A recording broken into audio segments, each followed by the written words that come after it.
하나님의 말씀은 빌립보서 1장 15절에서 18절 말씀입니다.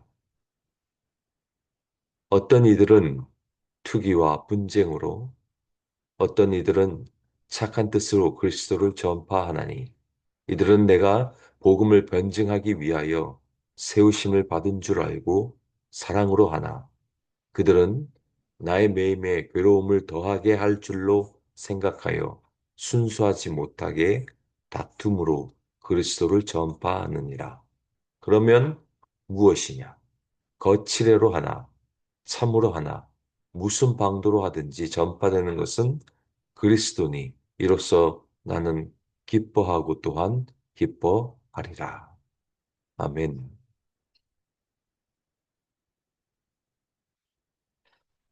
사도 바울이 로마 감옥에 갇혀 있을 때 쓴 서신서가 옥중서신인 빌립보서입니다. 사도 바울이 로마 감옥에 갇혀 있다는 사실을 들은 사람들의 반응이 오늘 두 갈래로 나눠집니다. 늘 같은 의견을 가질 수는 없는 것 같습니다.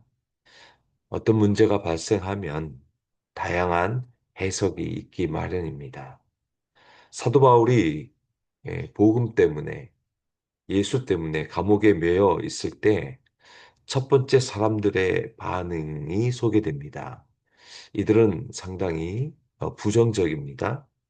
그러면 15절 말씀을 보십시오. 어떤 이들은 투기와 분쟁으로, 17절, 그들은 나의 매임에 괴로움을 더하게 할 줄로 생각하여 순수하지 못하게 다툼으로 그리스도를 전파하느니라. 이 말이 뭐냐 하면 사도 바울이 감옥에 갇히니 서로서로 시기하고 분쟁하고 다투면서 복음을 전하는 것입니다. 쉽게 말하면 사도 바울이 감옥에 갇힌 것을 오히려 본인에게는 기회라고 생각하고 시기하고 분쟁을 일으키며 복음을 전하는 것입니다. 사도 바울을 봐라. 지금 감옥에 갇혀 있지 않느냐? 왜 감옥에 갇혀 있겠느냐? 뭐가 문제가 있으니 그렇지 하면서 오히려 이 기회를 자신에게 이득으로 생각하고 그것을 시기하고 분쟁하면서 순수하지 못한 의도로 복음을 전하고 사역을 하는 것입니다. 여러분 예수를 전하는데 시기와 질투와 분쟁과 경쟁이 따라오기도 합니다. 목사님들도 교회 사이즈에 따라 어깨에 힘이 들어가고 또 주눅 들기도 합니다. 내가 어떤 규모가 있고 이름이 잘 알려진 교회를 다니면 자연스럽게 어깨에 힘이 들어가고 그 교회에 대한 자부심들이 대단한 것들을 저는 자주 보게 됩니다. 그런데 빌립보서를 보니 그때나 지금이나 별반 다름이 없구나를 보게 됩니다. 우리가 예수를 믿고 따르고 복음을 전하지만 이런 모습들이 우리 인간의 죄된 모습이기도 합니다. 예수를 전하고 복음을 전하지만 그 안에 서로 질투가 있고 경쟁이 있고 비교의식이 있고 세상 잣대를 가지고 이리저리 평가하기 마련인 듯 합니다. 그러나 여기 정말 착하고 신실한 무리들이 소개됩니다. 여러분 15절 말씀 보십시오. 어떤 이들은 착한 뜻으로 그리스도를 전파하나니 16절 이들은 내가 복음을 변증하기 위하여 세우심을 받은 줄 알고 사랑으로 하나.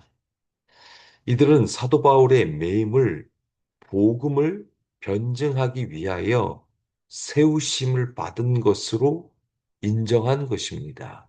그렇게 해석해냅니다.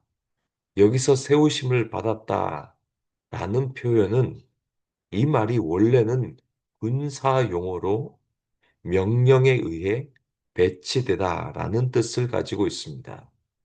그러니까 이 착한 사람들은 사도 바울이 로마 감옥에 갇힌 것을 하나님의 명령으로 그곳에 배치된 것으로 이해하고 어찌하든지 사도 바울을 사랑의 마음으로 같이 연대하며 복음을 전한 것입니다.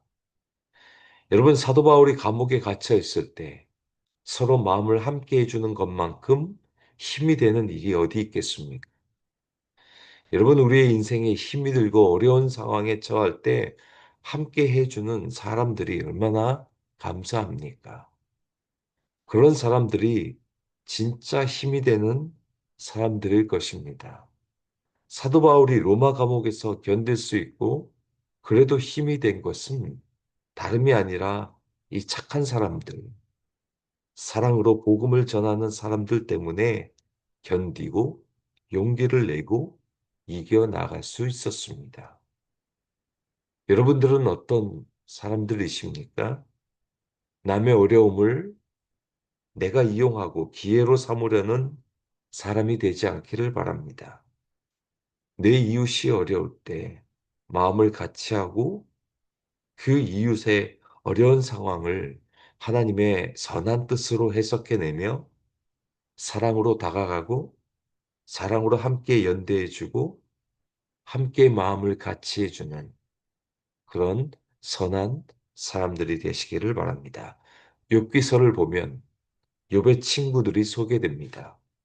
욥의 친구들처럼 욥의 어려운 상황을 자기가 해결해 주려 하고 왜 문제가 있는지 분석하고 판단하는 그런 욥의 친구들이 아니라 욥의 마음을 이해하고 연대해 주고 기도해 주는 그런 선한 사람들이 되시기를 바랍니다. 그런데 사도 바울이 이 두 부류의 사람들이 있다라고만 이야기하지 않고 사도 바울은 순수하지 못하게 자신의 어려운 상황을 기회로 삼고 시기하고 다투면서 복음을 전하는 그 사람들을 긍정적으로 평가합니다. 이게 우리들에게 오늘 주는 도전의 말씀입니다. 18절 말씀을 보십시오. 그러면 무엇이냐? 거칠애로 하나, 참으로 하나, 무슨 방도로 하든지 전파되는 것은 그리스도니 이로써 나는 기뻐하고 또한 기뻐하리라. 여러분, 사도 바울이 어디에다 방점을 두고 있는가? 이들의 방법이 순수하냐? 순수하지 못하냐? 이게 더 바르냐? 그렇지 않냐? 여기에 초점이 있는 것이 아니라 사도 바울의 초점은 어떤 방법으로 하든지 예수 그리스도가 전파된다는 것에 초점을 맞추고 있습니다.